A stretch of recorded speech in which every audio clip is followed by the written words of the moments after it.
care was going good. The YMCA was offering a 50% reduction in price for all staff members with children at the school.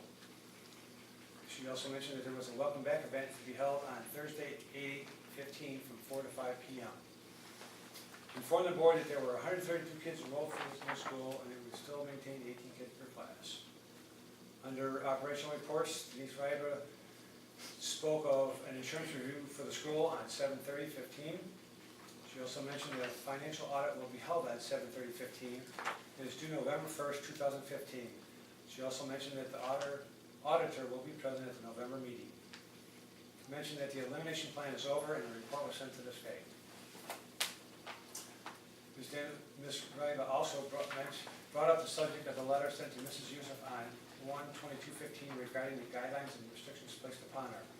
After reading the letter, Denise informed the board that Mrs. Youssef has followed all the guidelines and restrictions since they were put in place and there have been no further issues. She told us of a recent meeting with Mrs. Youssef and the school leadership, Denise Riva, Molly Kramer, and Jennifer Wilkins. The school leadership recommended to the board to rescind the letter sent to Mrs. Youssef and to remove the guidelines and restrictions set forth in the letter. Jerry made a motion to rescind the guidelines and restrictions set forth in the letter sent to Mrs. Youssef on 1/22/15. Tanya seconded. All in favor. Motion passed. Under PLS teachers report, no teachers were present, so nothing was given. Under educational service provider support for GPS, Chairman Daniels informed the board that he received an email from Dr. Plum informing him that GPS would not be at the 7/29/15 meeting. He would present information at the August meeting. Continuing business, financial committee report. Nothing to report at this time. Continuing discussion/comments regarding the GPS proposal for financial resource management, human resource management. No discussion was held at the time. Correspondence, emails, letters to the board. Chairman Daniels mentioned that the board had received several letters in support of the GPS proposals. He forwarded these to the other board members. He will refrain from reading the letters until the August meeting when GPS presents more information to the board. Chairman Daniels mentioned he received a letter from the PTO president requesting a meeting with him to talk about what the PTO can do to help the school. He informed us that he had directed her to talk to the school leadership on this matter. Under new business, Chairman Daniels informed the board why Ms. Guzman withdrew her application for board members. She stated that her duties as a board member elsewhere and her work schedule would prevent her from serving on the Franklin School Board of Directors. Chairman Daniels was informed by current legal counsel Doug McNeil that before we could accept the finance and HR proposal from GPS, that we would have to send out RFPs, requests for service agreements, and we would need at least 3 bids before we could accept any proposal. Chairman Daniels also informed us the recent passing of Glenn Bachman and expressed condolences to the family. With no further business to attend to, Jerry made a motion at 6:49 p.m. to adjourn the meeting. Tanya seconded the motion. All in favor? Motion passes. Thank you. Thank you for your patience with that, but it goes because I'll explain in just a minute, but I just want to make sure that we were very clear about everything that was covered at the last meeting. So those are the readings of the minutes. Do you have any motions? I make a motion to approve the minutes from the 7/29/2015 regular board meeting. Oh, sorry, seconds. I'm going to abstain since that wasn't. Okay, fair enough. All in favor? Aye. Three aye, and Alan abstained because he wasn't present. All right. I'm going to make a brief statement. I did talk to Doug McNeil, our attorney, and because there was some question about with 3 members at the last meeting, whether that was truly a quorum, whether it was not a quorum, and so forth. And there's been a lot of discussion about that. Doug has counseled me to move forward with the agenda as we have it currently, and that any matters or discussion regarding the last meeting and votes we can continue to have, but we aren't going to do any individual ratifications of what was already voted on at the last meeting, since it was a unanimous vote of 3 members of the board, of which we have 4 or 5 members at a time. So I did speak with Doug directly about that, and so that's why we're going to move forward, and also why I wanted to be sure everyone was clear about what was done the last time. Given that what was done the last time, we I will talk about later in the meeting, we are looking for other board members. At the same time, we have no choice but to elect officers as we have to do that before we move forward for the school year for our business. So having said that, are there any nominations for officers from the board? I make a motion to nominate Ronnie Daniels as president of the board. I second. All in favor? Aye. Aye. All right, I accept, thank you very much. But we'll move on to vice president. Do we have any nominations for vice Yep, president? I motion to nominate Jerry as a VP. All right, any seconds? Second. All in favor? Aye. Aye. All right, please let the record show that Jerry has been elected as the vice president. Any nominations for treasurer of the board? Aye. Nominate Alan for treasurer. Accept that, Alan? I accept. All right. Any seconds? Second. All in favor? Aye. Aye. All right, please let the record show that Alan is treasurer. And any nominations for secretary for the board? I motion to nominate Tanya as secretary. Second. All in favor? Aye. All right. Tanya, congratulations on being secretary and now an officer of the board. You see, I'm writing. All right. So that's our officers. So we're going to move into resolutions now. There were some resolutions that we didn't cover in the last meeting for particular reasons. One of them was because we were holding on the treasurer election. Now that that's been done, we can move forward with those. So first, resolving the resolution appointing the CAO by name. At this point, by the board and by convention, the CAO would also be the board treasurer, which would be Alan. Do I have any motions to make Alan the CAO by name? I make the motion to appoint Alan as CEO by name. Any seconds? I second. All in favor? Support. Aye. All right. Second, regarding the resolution appointing an SVSU compliance officer. Now, I know that I've talked to the leadership a little bit about who this should be. I'm thinking perhaps Jen would, I'm not sure. Is it Jen, or have y'all talked about who would be the better person? I believe that's me. You? Okay. So y'all in agreement with that? Okay. So that would then be Denise. I make a motion to appoint Denise Ryba as SVSU compliance officer. The seconds? Second. All in favor? Aye. Aye. All right, please let the record show that the SVSU compliance officer will be Denise Ryba. Next, we had added this on. This is a resolution changing our banking institution to the Talmer Bank and Trust. Any I make a motions? motion to change Franklin Schools financial institution to Talmer Bank and Trust. Any seconds? I will second. All in favor? Aye. Aye. Please let the record show that our banking institution from this time forward will be Talmer Bank and Trust. I am going to add in an agenda item, a bit on the fly, but it's related, and we covered it in the last meeting. But also we need a resolution to bond the treasurer, and by name that would be Alan, to be bonded for business moving forward. Any motions for that? I make a motion to bond Alan as the school board treasurer. Any seconds? I second that. All in favor? Please let the record show that Alan is bonded as treasurer. And one last resolution that I am also going to add on the fly, and to bring up the meeting minutes.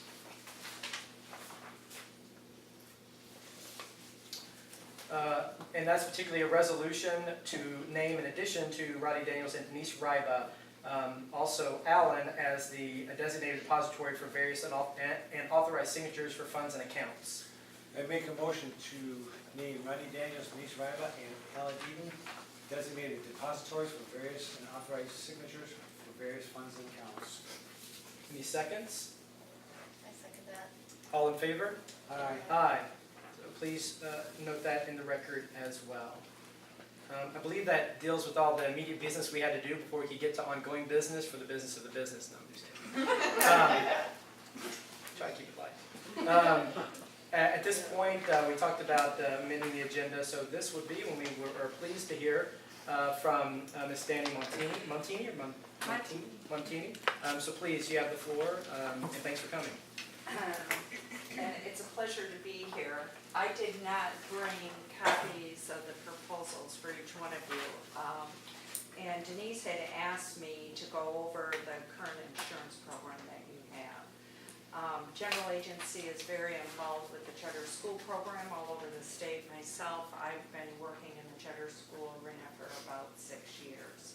This policy meets the guidelines of music, which is set out by the authorizers, and we work closely with Highland Group on the audit process. So what I'll do is talk a little bit about what the policy offers you and how it protects the school. And I'll leave this proposal for you to go through. And it talks at the beginning a little bit about who we are and what we are. We've been an insurance agency, commercial insurance agency, for 100 years this year, so we're pretty proud of that. And then it talks about the servicing team and the claims management team that we have in place. So getting into the policy, first it states that 16360 Hubbard Street is where the charter school is housed, and that charter school consists of classes from K through 8, named and shared as a branch line school. We do not insure the building. The contract, the lease agreement does not require us to insure the building, and that's been reviewed by our office. We currently have business personal property on this property insured at a level of $141,000 with a $1,000 deductible that is evaluated at replacement cost and special form, which is the broadest type of property coverage that you can buy. Included in the property portion of the policy, this is developed for schools, so it has enhancements that come with the property policy, and they're all listed here, and some of the things that would pertain probably fire extinguisher, if that should go off, we're gonna pay for it at no deductible, arson reward, utility services, if we have damage to your equipment because of the utility services, that's covered. Business income is also covered on this policy up to $1 million. So if the school is unable to function because there is a covered cause of loss to this building and you aren't able to function, that business income will include salaries for the teachers too. It has to lapse for 72 hours, but we pick it up all the way back to the beginning. Any questions on that? Okay, the next piece of property coverage that we offer is electronic data equipment. And I am thinking that our newest piece isn't in here because that came after here, but you'll be able to know that too when I say it. My hardware level, we know that you just had a grant and you bought some additional electronic data equipment, is $75,000. Now that sits over and above the other portion of business personal property. It's a broader coverage, and the reason that we schedule it on the inland marine is because the type of loss that it does cover is electric surges and that type. So it's a broader coverage for the perils that it will respond to. And again, equipment breakdown, all the bells and whistles are included in that coverage form in order that, virus and hacking, things that pertain to this type of equipment that may go down. So that's all included in this. The music contract requires every school to have a crime policy, and that crime policy only has employee dishonesty. So employee theft of monies, any kind of injury that could happen to the school, up to $500,000, and that too has a deductible of $500. We also have included in that volunteer workers and Board of Education employees. So it's a very broad policy as far as that go, and the intent of the authorizer are to protect anybody who might be handling money if there would be a loss or damage to the school, that we're going to respond for that. General liability, Again, we're following the music contract. It is required that you have $1 million per occurrence, which is on this policy. $3 million aggregate is on the policy. Aggregate means that you can have up to 3 $1 million claims in a year, and the policy will still respond. Included in that is abuse and molestation, and corporal punishment are also included under that general liability. So that's brought back into the policy. This policy also has violent response coverage, which is vital to every school. And what that is, that it's not a liability coverage, it's a response coverage. If there would be an active shooter or stabber or whatever will come on the media again and would happen in this location, we're gonna pay for counseling not only for students, for parents, but for people in the neighborhood, the local neighborhood. And we're also gonna respond to the media and do publications to try to make you whole again. So that's included also in your policy. Your violent response coverage has a limit of $500,000 and $25,000 limit for any one person. Saginaw Valley State is protected also on all liabilities on the policy. They are not included in the property piece because they don't have insurable interest, but all liabilities, Saginaw Valley is included. Your linebacker coverage, this is a claims made policy, and claims made policy is a little bit different than occurrence policy. Current policy responds to the date that it happened, where a claims made policy has a retroactive date. That retroactive date by the music contract requires you to have coverage from the minute that this school was approved for a charter. That date should never ever be lost. So what that does, in the linebacker, your employment practices liability and your directors and officers, any decisions that you may make that would bring financial harm to this organization is included there, along with any kind of professional teachers or any type of, where we're seeing a lot of response to this is if you would be negligent in a contract. Whether you're brought to suit, we're going to defend.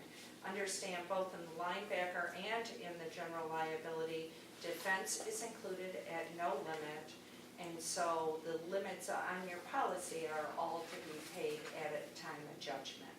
So back to the claims made, if there was allegations of a child being abused, that the first year that they were in school, okay, they left the school, they go to another school, and they're a senior and it comes out, this policy is going to respond to that, okay? Again, the board is protected on this in Saginaw Valley. Another requirement of this contract is that you have $1 million of coverage for non-owned auto exposure. So anybody driving for this organization while they're working and goes off and picks up anything, they need pencils, they run to the store, they get in a car accident with their own car. They get in an accident, their insurance policy, their own personal auto insurance policy is going to respond to them. If they're injured while they're off this premise in their vehicle, the workers' comp policy held with your HR company would respond to that injury. But the school will be brought in to suit because they were working, so that's when this responds.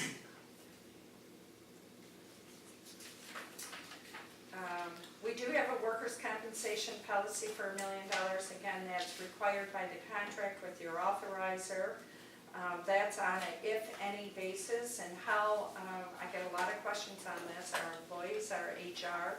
They aren't employees of the school. They go with the HR company.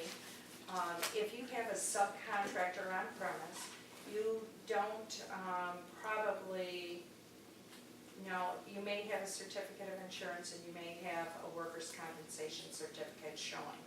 If they would hire another sub to come in that isn't insured, you don't know any of that, and if they were injured on this property and it was deemed to be a workers' compensation claim, and the state would deem that, your coverage would come from this policy right here.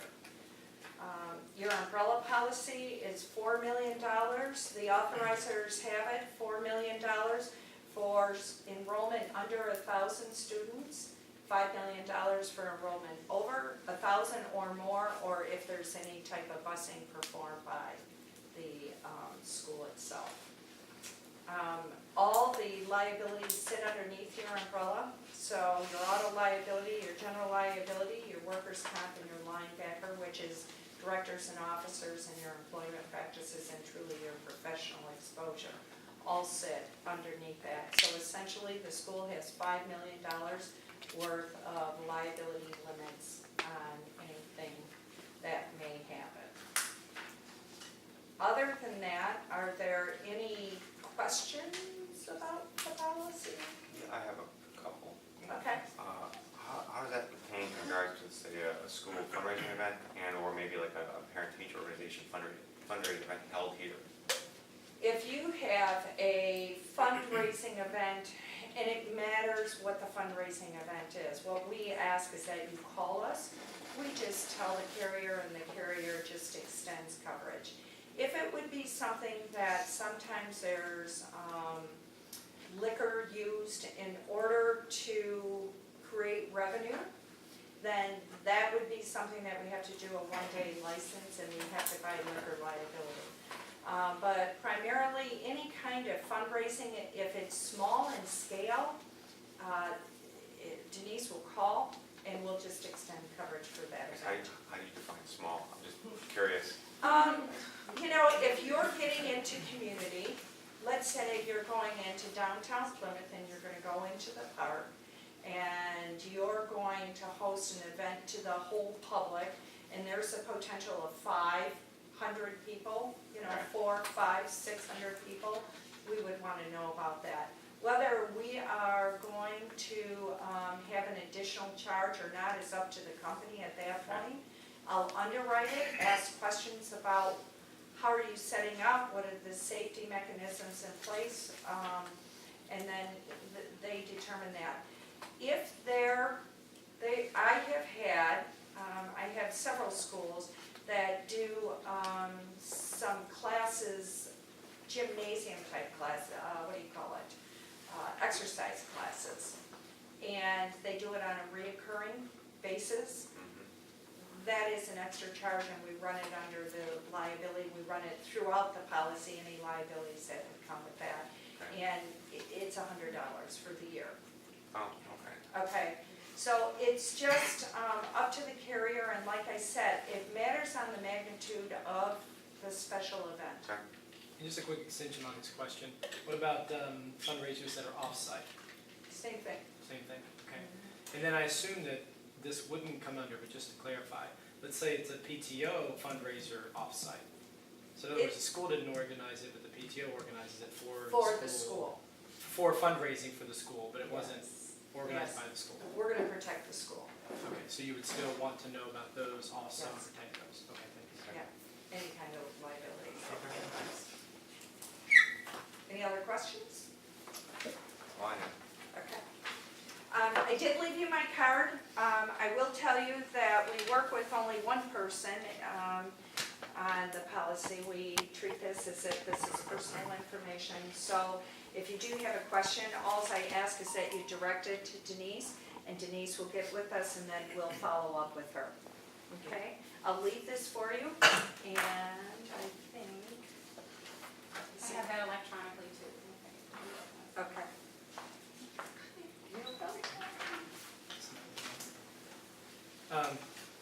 Ms. Montini, thank you for coming and You're welcome. for the presentation, and I think it sheds a lot of light on lots of things that are clarified, that it's great, and ask some other questions, we'll direct them through Denise, but it's a lot to take in, and if you Yes, have other questions, yes. we'll certainly get in contact with you, but thank you for your time. All right. I want to go into the leadership team reports, and we'll start off with our instructional lead. So, Jen, please. Good evening. The first thing that I put on our report is the communication amongst the administrative team. Just to let you know that we do have weekly meetings that the three of us get together and discuss business as well. I have been in and out of the classrooms quite a bit, nothing formal, just kind of getting to know the staff, getting to know the students, and familiarizing myself. Which takes me to the next bullet is meeting the families, and so I've been putting things in the Branch Line Express too. When families come in the door, I help and greet them as well to try to get to know everybody, and so far so good. It's taking time, and the students are really good at reminding me, and some of the parents are really good at reminding me, so it's going well. We did have a teacher resign in our Innovators class, Miss Joy. But I do, at the time that we wrote this, we were still in the process of looking for a teacher, but we have hired a candidate and she will be again on Monday. So she may pop in tomorrow to kind of check out the classroom and things like that, but we are very excited for her cultural background and what she can bring to Branch Line. Awesome. Yeah. Our teachers have started the Spark PE program, and so it's very interesting to watch out the window and see them participating in that program. And we just had a little mini PD session for our staff today on the Rosetta Stone Spanish program that the teachers will begin to implement slowly, maybe next week, introducing them and going forward. Next week we start our NWEA MAP testing, and that is the adaptive test that all K through 8 students will be taking. We have a schedule that will go out in the Branch Line Express Friday to notify all parents of when that testing is. We'll go week by week. It's about a 3-week process. That is all I have for tonight. Okay. Great, Jen, thank you very much for your time. We'll move on to the operational lead report, so Denise. Thank you. I just want to say thanks to Danny again. That was great of her to come out tonight. I think it's important to have that presentation because there's a lot in there, so it's nice to hear it directly from her. So, our annual audit report is going very well. As a report back from the auditors, things are going well. They will have an official report presentation here at the board meeting in October, and then the report is to go to the state in November, beginning of November. We've handled our first fire drill, so we completed that the first week of school as we were required to do so. There is a report that's due to the county emergency manager, so that will get sent to them in time. That's due in September. We talked a little bit about changing over our lending institution, as the board approved earlier. There is as far as the bank loan is concerned, there's a permission to borrow letter that is required to be signed and sent up to our authorizer. So we'll need action in that area. And then the board policy updates, which I see. That's it for me, unless anyone has questions. Any questions for you right now? Thanks, Denise. On the culture report from Molly. Hello. I have quick enrollment updates. We're still looking nice and strong enrollment-wise. 123 enrolled in K through 8, with 7 on the wait list. We had only 1 today. And most of those are consolidated in the older kid room, so between Navigators and Innovators. And that room is rather full right now. But I also wanted to kind of pump the brakes a little bit until we had a full-time teacher in there to support Miss Sue. But now that everyone is in there, we're gonna introduce these new families to Branch Line. So I've arranged to meet with the families first part of next week for tours and more information for those who haven't. A couple of those folks have already been to an interested family meeting, and so they'll be easy additions. So that's all great news. I have a before and after care update. The YMCA has been, and I know Ellen, you've been taking part with before care in particular. That's been working out really well. They have great communication with us as a leadership team about their goals for the program.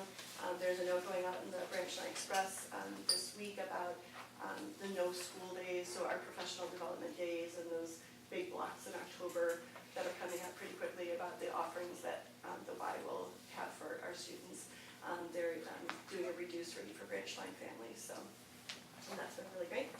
And then for culture updates, we did have our open house event, which was a great success. We had an all-school meeting at the end of the week. That seems like a long time ago, but we had it on the Friday of the first week of school, and I like that we're still petite enough so that we can fit in one room and all be together and cozy. But it was great to have everybody together.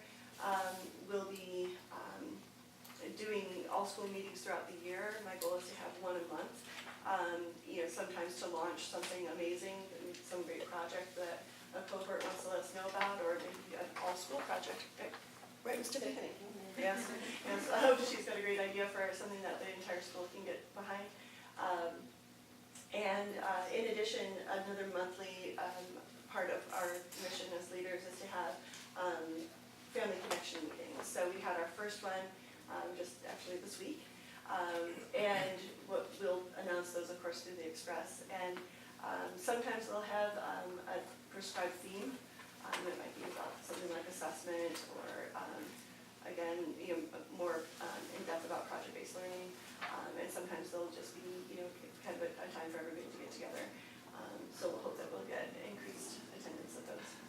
But I think in large measure, there's been a great feeling of optimism among staff and families. New families have had great things to say about their first few weeks here. So Great. Okay, thanks Molly, I appreciate that. I have told the teachers and that I will continue to leave the teacher's report in there until such time that you guys feel like if you want to funnel that through Jen, then that's fine, but I'm leaving it up to you. So I will open it up if you all want to make a comment. If you have a collective conscience from one member of your staff, your teacher staff, feel free. I think we'll pass. Yeah. You're going to pass, okay, fair enough, fair enough. Yeah, take it And I did meet briefly with the teachers and just ask them how things were going, and it sounds like we're moving forward, so that's good. Educational service provider, GPS, they're not here tonight. I haven't gotten any contact from them that they would or wouldn't be coming. So we're going to skip through them, but I hoped one of them would be here. We had a public comment last meeting about moving the public comment a little further down, and I'd like to reflect that we did so. But at this point, I'd like to go ahead and open it up for any public comment if you have a sheet. But you need to pass in a sheet, because we need to be able to just know who's commenting and what they're commenting about. When we do raise of hands, it's not as clear. We don't have this good a documentation. So I just ask that you fill out a sheet. Anyone? Okay, moving on. I talked about correspondence. You have to bear with me a little bit, but if it goes, I know GPS isn't here, but at the same time, I've had correspondence. I told you all that I would paraphrase or even read word for word correspondence to the board, so bear with me. This correspondence goes back to June into July, and basically July through to now. And so these are just some of the comments that I got. Just to clarify, if there's like a CC, a carbon copy to the board about an issue, like if, I don't know, some issue that comes, I'm not going to necessarily read those. These are for parent or community or others direct correspondence to the board of comments that you want to bring up or concerns that you have, okay? Because we talked about wanting to make sure that we're open. So the first one, and I'm going to paraphrase, if they're longer, I'm going to make sure that I speak to the, to the nature of the language, but if I read all of these word for word, we'd be here for a long time. So the longer ones I'll paraphrase, the shorter ones I will just read, okay? So first of all, we got a correspondence from Alicia Friend, and she said, hello, I've been at Branchline for 2 years, and she mentions that her children had previously attended American Montessori, That she moved to us because she loved the motto of project-based learning and smaller classes, the idea that teachers could do their own things their own creative way, and how they instructed in their grading scale. She had seen no real promises that that the school remain open if there's no leadership provided. Branchline needs to help. Sorry, this is this language. She said Branchline need. But basically saying we need to guide them and help them grow the school to the full potential and fulfill their dreams. So she says leadership's needed because financial reasons, number one, grants to be applied, feeling like Denise would not be able to identify all the grants out there, and lack of some background for doing financial side of the school. She says to make sure that teachers and children have all the supplies and tools they need, proper curriculum guides, concerned about no math being taught at the last part of last year, no health education, physical education in the 6th grade. Parents shouldn't be teachers' assistants, not certified. They should be parent helpers, but not in charge of assignments. We need GPS to structure the school. Teachers should not have to print out assignments from their home. Children need structure. Discipline guidelines need to happen, so children should have consequences for their action. She says, I understand Ms. Molly is in charge of this, but it does not, but feels like there's not enough background for Ms. Molly to address some of the some of the discipline, especially in like a pre-teen age. She says the motto of all being friends doesn't apply to the age group in real life. She says her son has come on several times that is concerned that the teacher he had last year wouldn't be able to discipline, and says that Molly was doing it but refers to the motto of her friends, and feels like not enough is solved, that there should be think sheets, detentions, and kids should be expelled. Particularly for threatening comments like threatening to kill someone or something like that. She said she would go on, but there needs to be one leader who has the qualifications and backgrounds certified for all age groups. Proper curriculum guidelines also need to be met. Wants to make sure that that's there. And again, she reiterates again, parents should be teachers' assistants. She says, I like Branchline and my kids, but changes need to be done as soon as possible. If GPS is not involved with what the school that is lacking, and I may have to remove my kids. And if GPS is not on board, she felt the school will fail. She feels that the dual leadership model is not working, and that we need single leadership along with GPS given authority, and to take over human resources and financials. And feels like that's how Branchline will survive. Moving on. I apologize if I mess up the last name, but Marcy Cadreau, I believe is correct. Marcy also sent a letter to the board. She said she's expressing a profound concern over the direction that Branchline is about to take. There are two issues that she would like to give us an opinion on, GPS as a management company and the leadership style. She talks about that in 2004 she came in for tours, she fell in love. The boys attended another charter school. Kind of goes on to say that the multi-age classroom in their school had kind of gradually been phased out, and she had liked that. So the Montessori school that she knew was becoming a distant memory. She learned quickly that all of it was not because of the teachers and leaders, but was because of the board of management company, neither that seemed to care about what teachers were saying, much less the parents. They seemed to only care about the bottom line and taking advantage of their charter that gave them power to grow in size, even if it meant staff and students would suffer. Unless you went to the board meetings, you didn't know about the management company, and she said this brings me to the point that other management company left a sour taste in my mouth. When I looked at schools, I really didn't want to consider them if they had a management company. So she said she was relieved initially when she knew that we didn't have a management company, even though that, unbeknownst to her, we were working with GPS, and it was due to the fact that it was a new school and needed some support, which GPS did provide. She went on to say that things got a little bumpy, but it was GPS who stepped up to the plate and offered support, and I believe she thought was pro bono most of the time. GPS, she says, changed her outlook on management companies. She learned, like most professions out there, you have good ones and bad ones. However, you often only hear about the bad ones. She says she can't ignore the fact that Branchline had not finished last year, had not been for GPS. She said she does believe that BLS is, to be the best it can be, does believe that GPS wants BLS to be the best they can be, and partisan, wonderful, and who wouldn't after all. If they succeed, we succeed. That's not to say our partnership has to be there forever, but for the time being, I don't think we can do it without them. We barely got through last year. I do believe in my heart that this is the best answer for BLS. I don't see BLS surviving otherwise, and I will not repeat the turmoil from last year. The second concern being the leadership model. She said the 3 model was attractive at first, but it did not take long to see that it didn't work. Again, I don't want to rehash turmoil, but I think it's not working. I'm reminded of the old term of too many chiefs, not enough Indians. More importantly, the school has to have one person at the lead to support the teachers and to be a role model for the children, etc. She believes regardless of the model you go with, the person absolutely needs to be qualified with a certificate to teach and a certificate in administration, which she states that she didn't see that we had.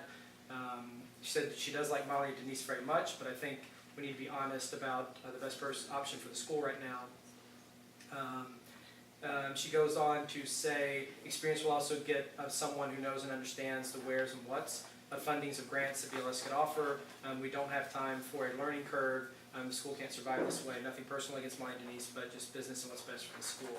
So please take her concerns to the rest of the board. I encourage you to ask yourselves honestly what's in the best interest. It wasn't that, let's see here. She's saying that Access Point was not the person who pulled us together, that it was GPS. They had the passion and resources to help us. And if we already had them for HR, then it may not have cost us $3,000 to find a new lead. So again, take it all into consideration. Remember that in the end, the board is the one in charge, not the management company, but I truly hope the board does not make the choice, that the board does make the choice of taking on a full contract with GPS and changing the leadership model to single. Okay. So Heather Pinard wrote, also the board, this one's short, I'll read word for word. To Rodney and the board, as a parent from the beginning of BLS, I've seen the ups and downs of a startup. As a business owner, I know you need to have experts on your side, just as GPS has done for BLS. I've seen them put a lot of work and effort into BLS, the students and the families. They have done a great job learning about our mission and what BLS is as a whole. They have said numerous times they are not coming in to change the mission, but to help that mission come to fruition. Just as BLS wants to nurture the whole child, there also needs to be nurturing for all of our teachers and staff. On our last day, the teachers expressed how happy and excited they were for the new school year because of what GPS has done for them. I sincerely hope that you will consider all that GPS has presented at the last board meeting. The staff needs to have a relationship with HR personnel internally. I believe having the access and relationship to a more personal manner will bring comfort and reassurance to our staff. Thank you for your time and consideration. Chrissy DeCastro also wrote us, fairly brief. I'll go ahead and read it. Dear board members, my time at Branchline has given me a unique perspective. I'm a parent, volunteer, and I help out teaching at BLS. I've been involved with Branchline School from the very beginning, from the time it was just an idea. I've witnessed many ups and downs being part of the Branchline School from day one. I've seen staff, leadership, and families struggle with the challenges of being in a new school. BLS has experienced challenges. When the school struggled, GPS has been supported. They have worked and helped teachers, leadership, and smoothing over the ruffled feathers of parents. I've seen GPS leaders sitting on the floor with children, reading, giving secret handshakes to the kids when they enter the room in the morning and taking the time to get to know the families of Branchline School. The leaders of GPS know the names of the students, they know the projects they're working on, and they know what the kids like to do for fun. GPS has several meetings discussing parents' concerns and plans for the future of the school. These efforts have more than shown me the kind of company GPS is, as well as what they are capable of doing to support Branchline School. They have exceeded my expectations at every opportunity. GPS is the kind of company I want to manage Branchline School. They have the knowledge, experience, integrity, and dedication to help BLS come to school we know it to be. I'm confident they will be mindful of the vision of the school, the goals of the staff and families. I strongly believe it's an incredible opportunity to have GPS involved with BLS. I hope the board considers and approves their proposal. Thank you for your time, Christy. Chris and Miney also contacted the board. Dear board members, Branchline School has seen quite a transition in our second year, thanks in part to GPS's networking and consulting services during our greatest challenges. The part-time instructional leader they provided helped us to return to some project-based learning processes. Their introduction to the Buck Institute will take us even closer to our mission. The counsel they offered on how to develop a school improvement plan and bring leaders and teachers in to realize that plan have been invaluable.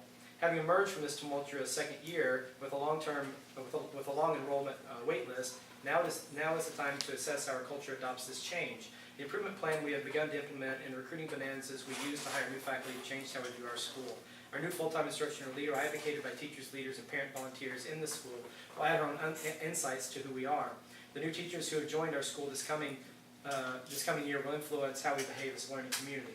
We're developing a reputation that attracts and encourages involvement from families who search for a healthy environment for their children to develop a lifelong love for learning. If we wish to continue to thrive as that learning community, we need to allow ourselves some time to establish same routine around the changes that we have enacted. Any worthwhile change requires absorption time, just as any effective consulting firm would recommend we do take the time to do just that. Our teachers and leaders have enabled how our students develop their own learning processes. By the same token, our teachers, leaders, and volunteers need support of the new skills they develop as we continue to shape the character of our school. Once our leaders, teachers, and volunteers have had the opportunity to practice and assess how what they offer fits, we can then clarify outside resources that can help us in the future. With the deepest respect for your efforts, Kristen Miney. We did get a letter on behalf of, well, from the teachers as well. This was dated in July 3rd, 2015. Branchline Board of Directors, several Branchline teaching staff attended the board meeting on Tuesday, June 30th. During that meeting, we were surprised to hear a general tone of reluctance from the members of the board with the topic of bringing GPS to the Branchline Schools and Management Company camp for a vote. After meeting as a teacher staff, we decided to reach out to you as our opinion on the matter. We realize this decision is made by the BLS Board of Directors and defer to your final decision, but also wanted to speak up as major stakeholders in the decision. It is no secret that Branchline Schools struggled in fundamental ways since it opened its doors, and particularly the past school year, the first year for most of our staff, was marked with great difficulty for all of us. As a teaching staff, we were able to pull through and provide great instruction in a safe, loving environment, but it was not without great frustration. Branchline School is a small, intimate school, and there is pride that comes with being able to say that we have no need for a management company, but we feel like it's more important to look out for the best interests of students and staff. The ways we have handled our school have led us to the school we have, but in the teacher staff's opinion, it will not take us all the way to the school we want to be. It is time that we have crucial conversations about the current reality and what we need as a school in order to be successful and meet the ambitious goals we set for ourselves and our staff in our school improvement plan. On our own, we have suffered from a dearth of support, accountability, oversight, and resources. Without those things firmly in place, we don't feel like we can grow to the school that Branchline has potential to be. In the middle of the last year, GPS stepped in to provide support, accountability, oversight, and resources that we needed to do our jobs. These will continue to be invaluable to us if GPS were to step into a management role. The present and support that GPS has given us as the teaching staff, what we needed to continue to work at Branchline School and provide successful instruction to our students. It is our opinion that BMS would benefit greatly from continuing and expanding our relationship with GPS. Respectfully, Tiffany, Janeska, Sarah, Jamie, and Joy.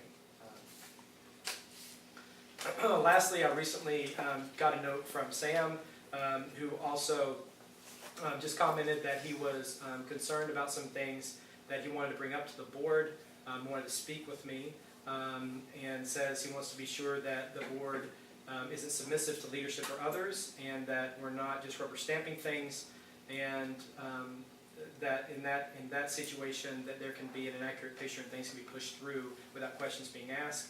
He wants us to do our make sure that we're doing our due diligence, and also commented that he's concerned about the teachers and any facts behind why Joy may have left. He also does say that that he believed that we are. Well, he actually addressed me and said he knows that we're doing things to help others, and that that people do see kindness, but wants to be sure that there's no manipulation. I responded to him and said to please forward his comments to the board as a whole. I did mention that in this environment we're very open to comments and concerns, and we take them into consideration. That we certainly wouldn't want to ever be submissive to leadership, but partner with them to move the school forward, and hope that partnership would be a goal of everyone in the BLS community. And I just reassured that we definitely would not rubber stamp business items, and we will do due diligence with regard to items that we need to pursue.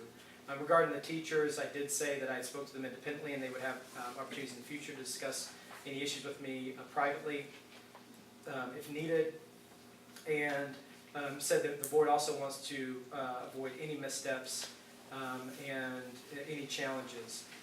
We mentioned that last year with all the turmoil is definitely evidence that it's counterproductive to have controversy between everyone. So our goal, and then I'm paraphrasing what I've said here, and our goal is to serve the education and well-being of all the kids who attend BLS. And we agree that we should agree then to move forward as a united community, even though not every policy or vote, we may not agree with every policy or vote, that's okay.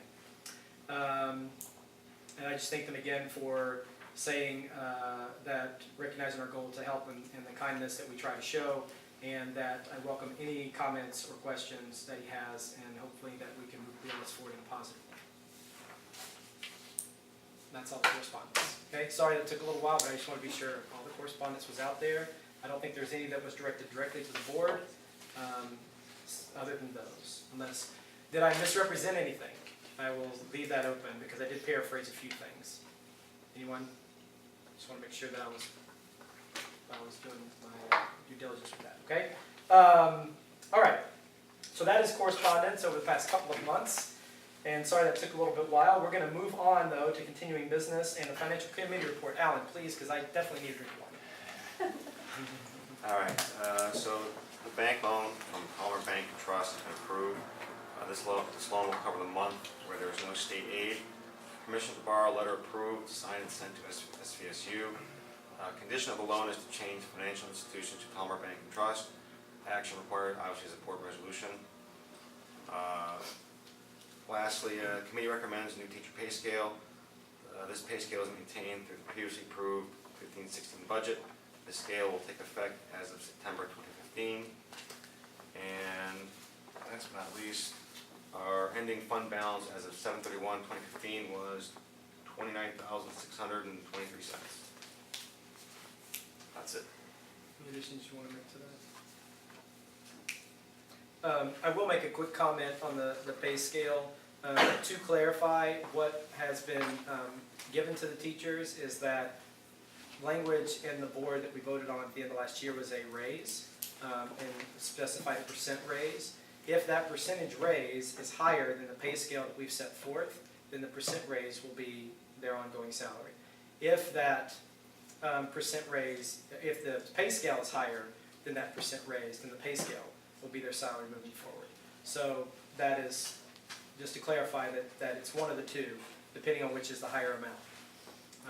Just to be clear that we mentioned that. And that was given to the teachers today, I think, right? Okay, just to clarify when it's coming.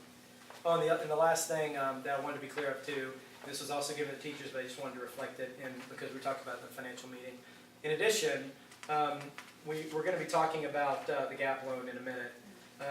And that is because even though, yes, we had a surplus last year, those funds aren't all cash available funds. It's very complex. Part of it's because August actually goes retrograde into the last year, and there's a lot of kind of complex accounting that goes into that. So we are going to make sure we're solvent through this GAP loan that we'll be able to pay back very easily and very quickly.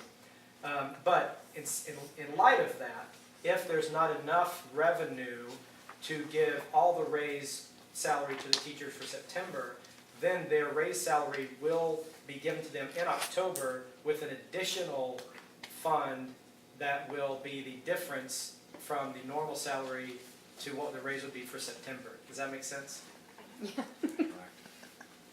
You know, so never mind. So the normal salary moving forward that they have now, in September it would go up. If there's just not enough revenue to cover all of those increases, then that difference will be held, added to the October salary that will also be the raise and reflective of the raise, whatever that is. Okay, that makes sense? Oh, one last thing. Yes. I just forgot. St. Andrews has proposed a rent increase, as I think Denise mentioned earlier. BLS has sent a counter-proposal and will inform the board of the finalized agreement once established. What did they ask for? 48,000. Currently paying 30.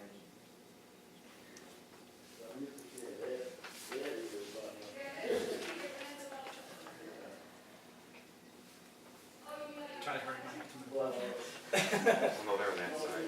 Yeah, well, I guess we can close it, but it might get loud. We'll see. Okay, we'll try to move forward quickly. Update on the RFPs for financial resource management, HR management, and special education support. Again, in talking to Doug and others, you heard that we were asked to put out RFPs for the financial resource and HR management. GPS is in here to talk about their proposal, so we can't. I don't know where it is. We did talk to them, back in June about some of the things because they wanted us to clarify a few things that we had wanted, and we did do so. But I have not heard any contact from them since that time. However, the RFP did go out this past weekend. It is out. The deadline is September 9th, I think. Is that right? September 9th for RFPs to come to us. And we did add on the special education support because there was enough enough discussion, and including Doug and others, that with that much of an increase, we really should be sure that we're doing our homework and making sure that things are still equitable with where it would be across the board. All right, so that's where we are with that. We have a few coming in already that came in for special ed, but I don't know that there's a ton others yet for financial or HR management, but we'll continue to look at those as they come in. Hopefully they'll come in over the next week or two. It brings us to the next item up for business, continuing discussion and comments regarding the GPS proposals. I don't see how we can have discussion because GPS isn't here, and we haven't seen any updated proposal or any specific proposal from GPS. So there's no way to really speak to that there. So I don't think we're gonna have to table this. However, I don't think we can table it indefinitely because the RFPs are going to be coming back September the 9th.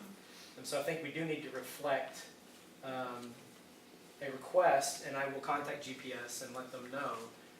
But again, I expected that they would be here to talk. But I think that we probably do need to set a date to have, you know, a all or none proposal from them. You know, You know, we've given them 2 months, back in June, you asked them for their company financials and a more detailed proposal for the finance and HR. They've had 3 months to actually present it, but we gave them 2 months since you wanted more details. And I'd make a motion that if, after you contact and let them know that if by September 9th, we have not received their company's financials, that we decline their offer to take over financial support of the school. I think at that time it would even be just, we would drop the proposal for vote. I mean, it would be dropped. But let's look at the calendar really fast.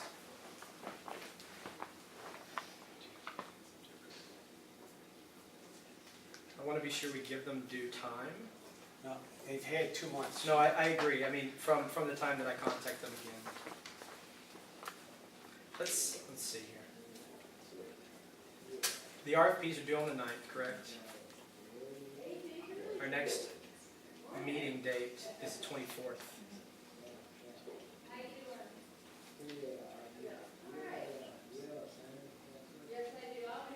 So I think 10 days prior to the next meeting, in order for us to review, would be adequate to my mind. I don't know, I'd like to get others' opinion. That also gives them 1, 2, 3, 4, 5 days in addition to when the other RFPs are due. Does anyone have any opinion on that? Sounds fine to me, I don't have an issue Tanya? with that. I mean, you what? What was the date you said, I'm sorry? The 14th, Monday the 14th. That's 10 days before the next meeting. You know, I'm kind of agreeing with Jerry that they had enough time to look to. I mean, we gave a deadline for the RFPs. They made this proposal back in May. We asked for more information after we got to read the proposal, since it was dropped on us on May. We had a month to review it. We asked some more questions. You asked them for more information. They get to respond. I think September 9th is ample. I think they should just meet the same deadline as everybody else. Yeah. That's fair. I think that's fair. And if they haven't responded by the 9th, so I make the motion that if they have not provided us a more detailed contract with regards to their finances and provided us the information requested regarding their own company finances, that we disregard their proposal for taking over the school's finances. You agree with the 9th, though? Yeah, I mean, they already generated initial proposals, they've already had a head start. The other ones were given their RFP to, so I'm in agreement with that. I agree. Okay, well, you know, it sounds like, I mean, we'll have a formal vote, but it sounds like the overall majority is that the 9th should be the date. So I would defer to the majority. There's a motion on the table. If anybody wants to second Alan's motion, that we would ask for them to, Jerry's motion. I'm sorry, not Alan, Jerry's motion, that we would ask them to have a formal proposal, yeah, as requested. Yeah, with finances by the 9th. And that's Jerry's motion. Does anybody want to second that motion? I second the motion. Okay, all in favor? Aye. Aye. Okay. All right, so I will contact them and let them know that we will leave it open till the 9th and that's the same date the other RFPs are due, for them to have their full proposal in front of us. Okay. With that business concluded, I make a motion to also set a date of September 9th for them to provide the additional information requested with regards to their HR proposal. And if they don't respond by the 9th, we disregard their proposal altogether. So for both proposals for the 9th. I'm making two separate motions because it was two separate presentations, so this regards the HR. Okay. Any seconds? I'll second. All in favor? Aye. Aye. Okay. The 9th it is. Sorry, I said it.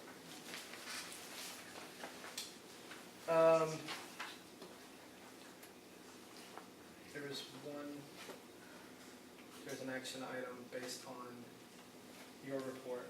The letter to Saginaw for approval of borrow. Yes, thank you. I want to do this as a, I want the whole board to approve it as well, so that's why I want to call for a vote for this. So this is regarding the GAP loan.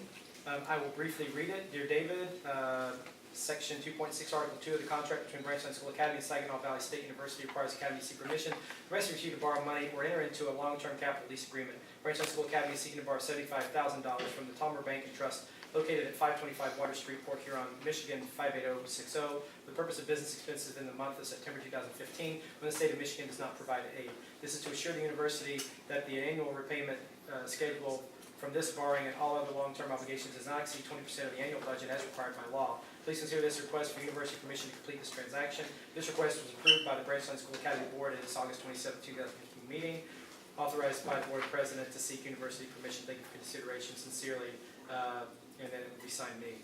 So, any motions to accept this letter moving forward? I just want to be sure that everything is moving forward in a vote way.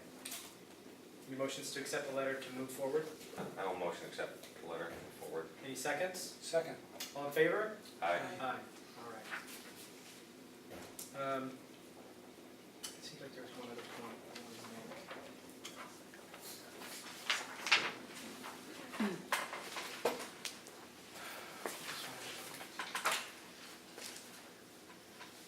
Give me 1 second, sorry. My brain's a little slow this week. I'm on service, so I've got to let it catch up.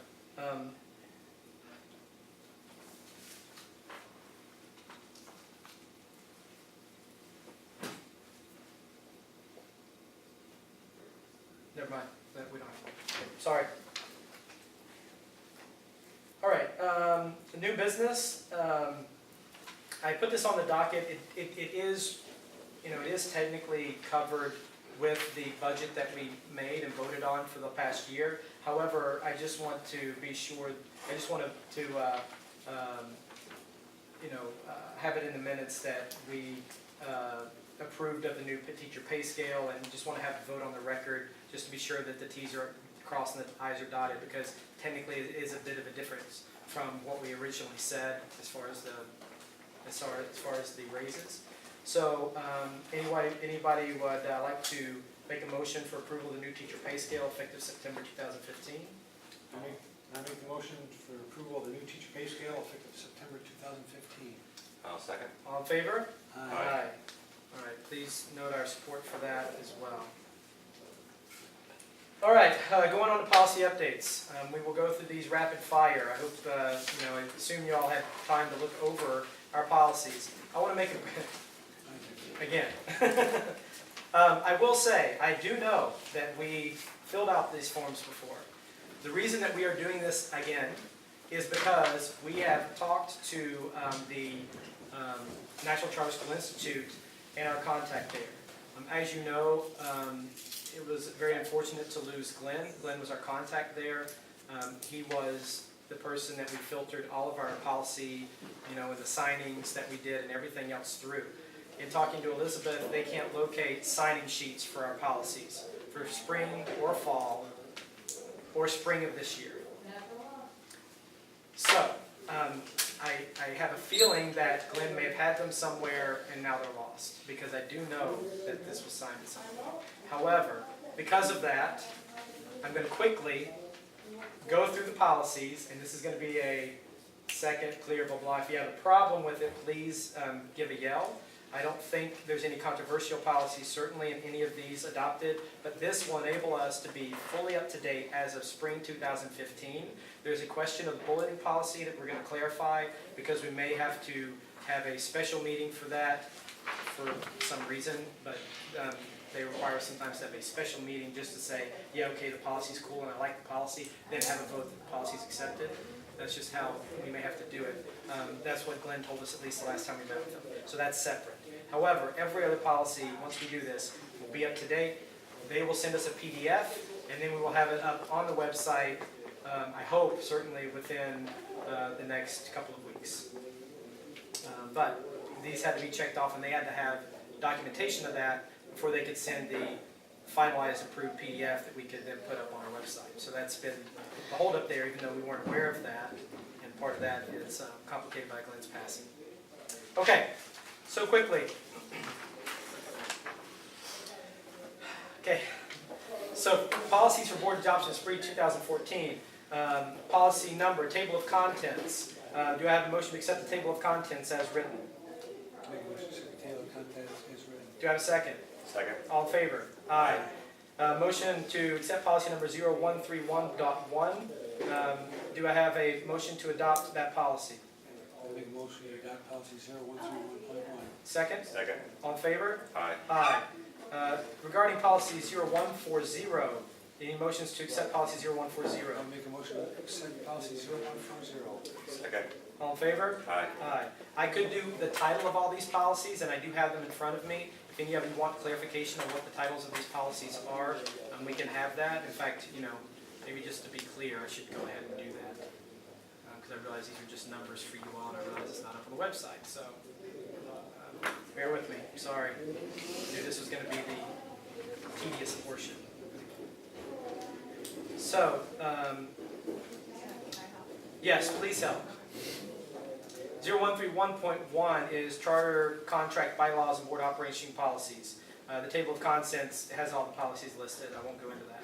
0140 is reimbursement of expenses for membership.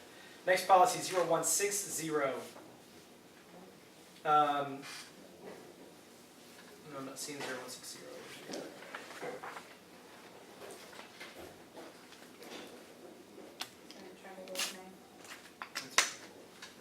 Are you on fall again? I was on, this is spring 2014. If you have the full, pending version, it may be helpful because it's all going to be the it's going to be the, If you say the number, I can read the copy. yeah, so 0160. Sorry, I just need to get my picture.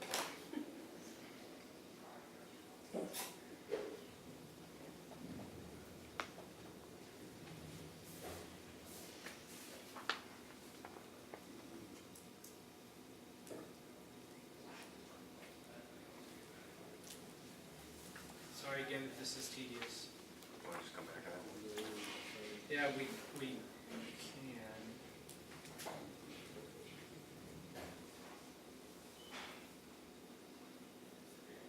I don't know why it's not showing up right there. See,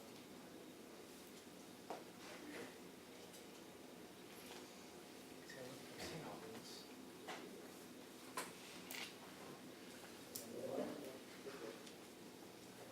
Is that right? Or 0160? No, it's 0160. It has an asterisk.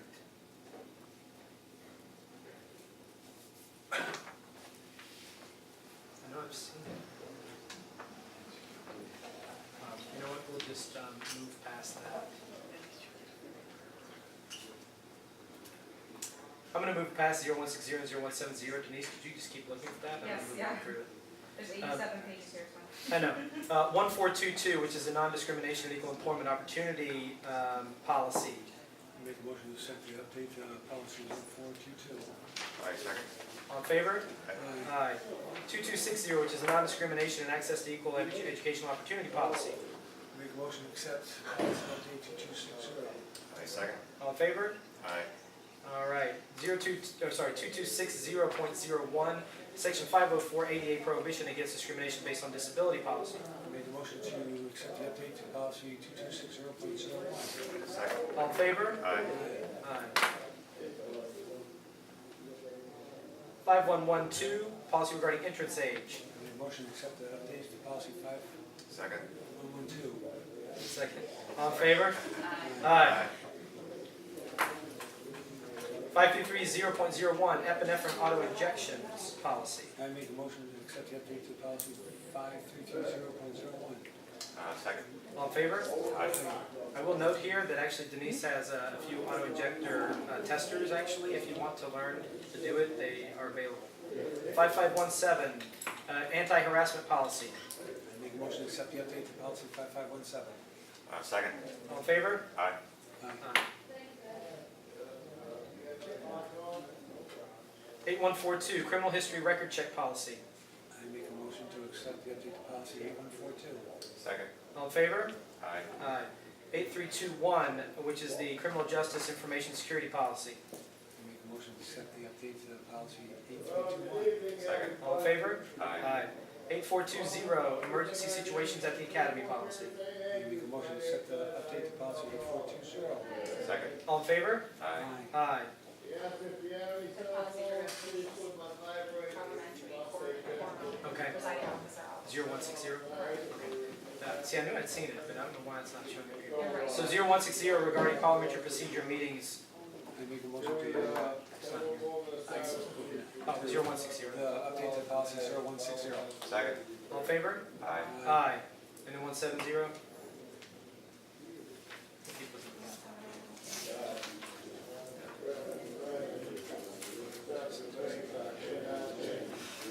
Yeah, Duties of officers. duties of officers policy, okay. 0170 is the duties of officers policy. I make a recommendation to accept the update to policy 0170. All in favor? Second. Sorry, all in favor? Aye. Aye. All right.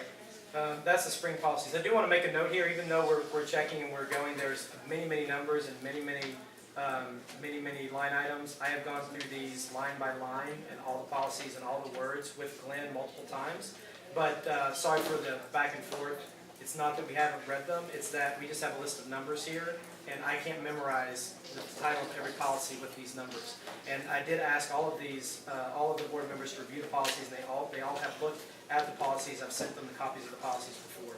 So again, we have reviewed these. It's not just, yeah, okay, we're adopting that. Everyone has reviewed them, but it's very hard to have numbers match with the policy name and memorizing them this way. So that's spring, fall 2014.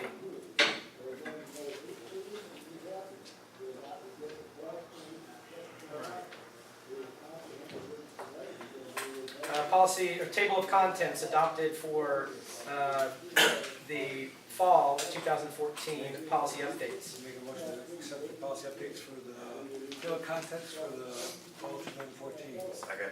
All in favor? Aye.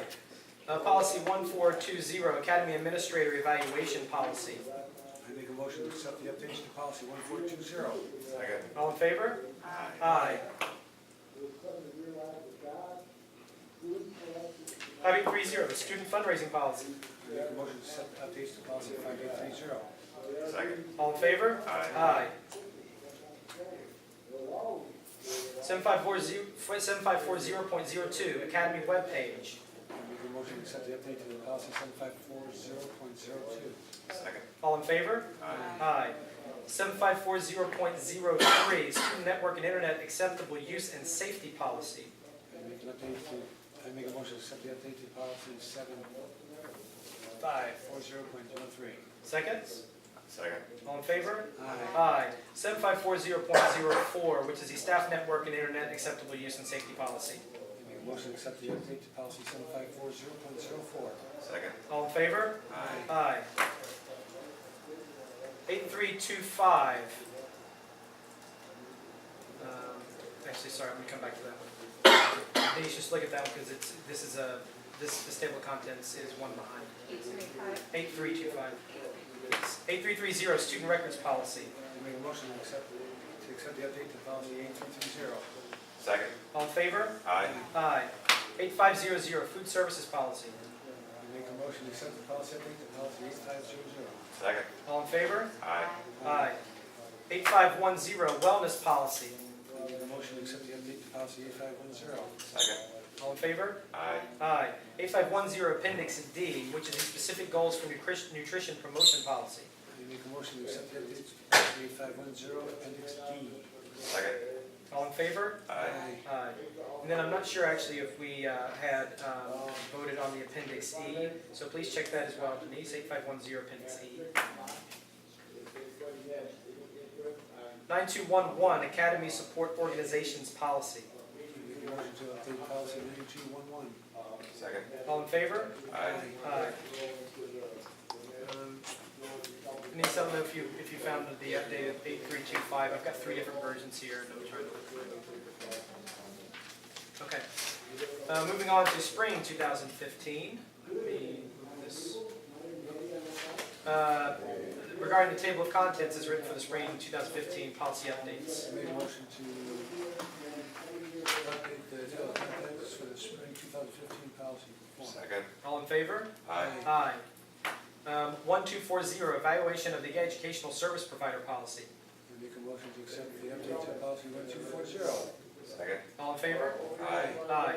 1420 academy administrator evaluation. I make a motion to accept the update to policy 1420. Second. All in favor? Aye. Aye.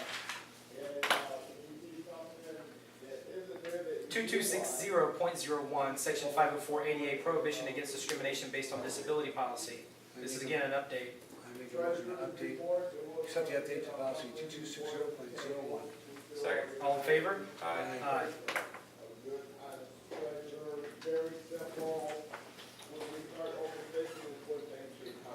Five one one two, again, another update on the entrance age policy. I make a motion to accept the update to policy 5112. Second. All in favor? Aye. Aye. 5320, regarding immunization policy. I make a motion to accept the update to policy 5320. Second. All in favor? Aye. Aye. 5517 point, actually, we can't do this one yet. We're gonna have to table this. That's the bullying policy.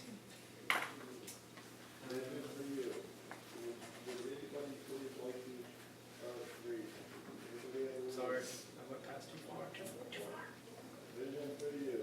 2 days later, good place to start.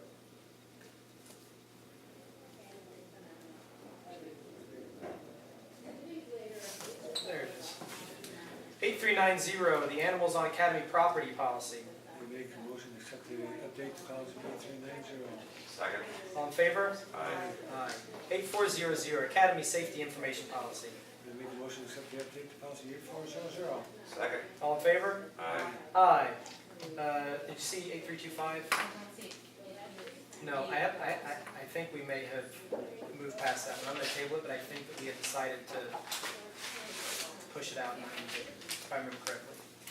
And then Appendix E, I don't think that we added that as well, so I'm going to table that too.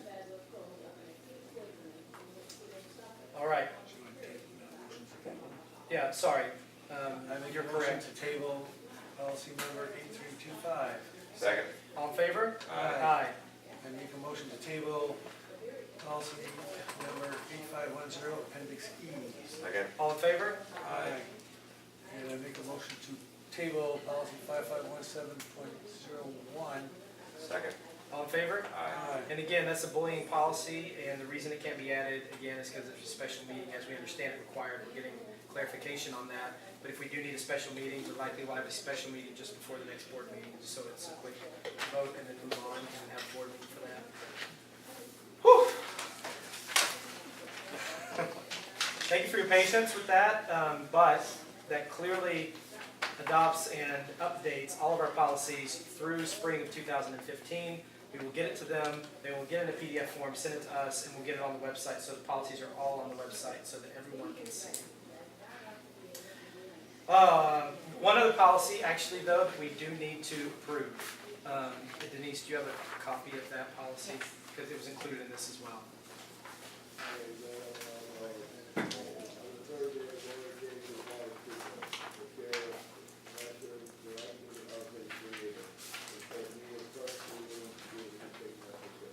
This one was added on to these policies as well.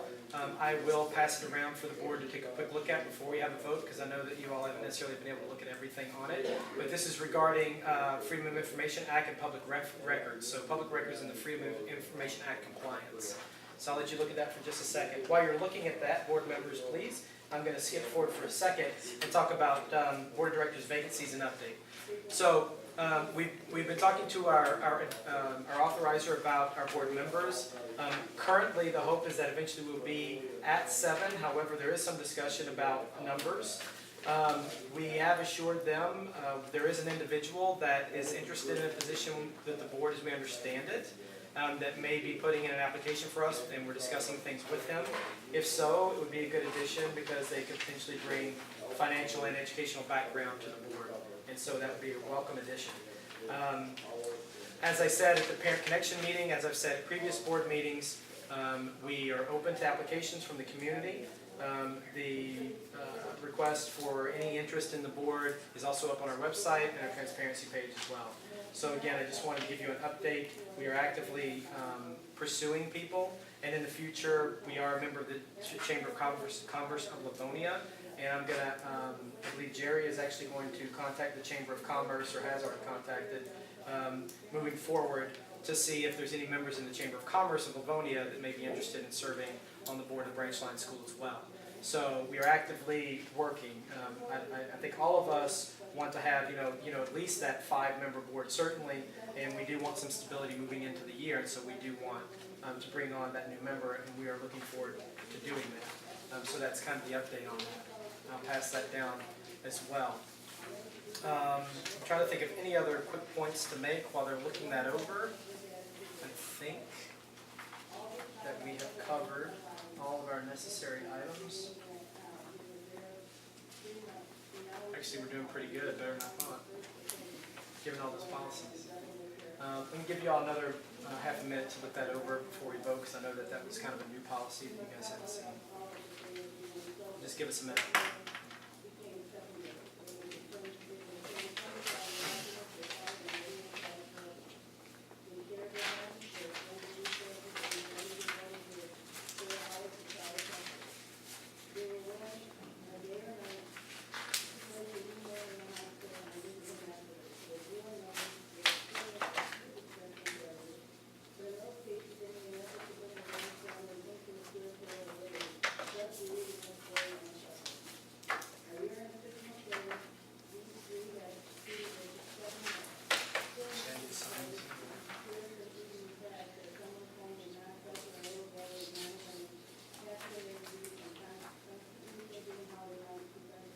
We'll take this time to acknowledge our visitor, Reg, from SVSU. Thanks for coming and observing. We appreciate you being here and seeing the business we're doing moving forward, and welcome. Sorry I didn't welcome you at the beginning of the meeting. I was focused on making sure Danny was mixed into the agenda, but you're always welcome. So.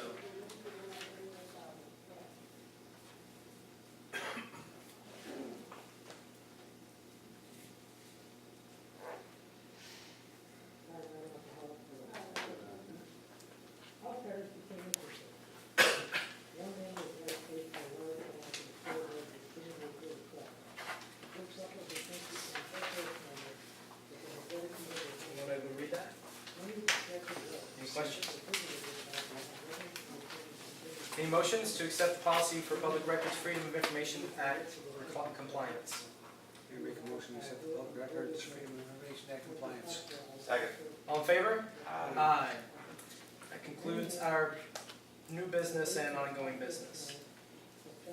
No further business to attend to. I make a motion to adjourn the meeting. I second. All in favor? Aye. Thank you very much for being patient through a very long meeting. We had a lot of business policy things to vote on. And again, look forward to seeing you next time. Thanks.